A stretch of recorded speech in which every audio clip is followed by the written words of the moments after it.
بسم اللہ الرحمن الرحیم۔ السلام علیکم ورحمۃ اللہ وبرکاتہ۔ غم اور دکھ سے پناہ کی دعا۔ جب آپ غمگین ہوں، جب آپ کو بہت زیادہ دکھ پہنچے تو یہ دعا پڑھا کریں۔ نبی اکرم صلی اللہ علیہ وآلہ وسلم کثرت سے یہ دعا پڑھا کرتے تھے۔ اللہم انی اعوذ بک من الہم والحزن والعجز والکسل والبخل والجبن وضلع الدین وغلبۃ الرجال۔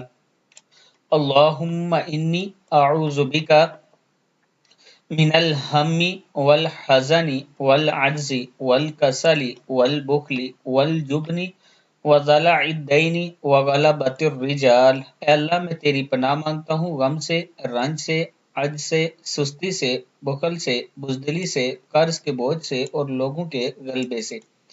یہ دعا دن کے ٹائم ایک مرتبہ ضرور پڑھ لیا کریں، اور اگر آپ کثرت سے پڑھیں گے تو اس کا آپ کو بہت فائدہ ہوگا۔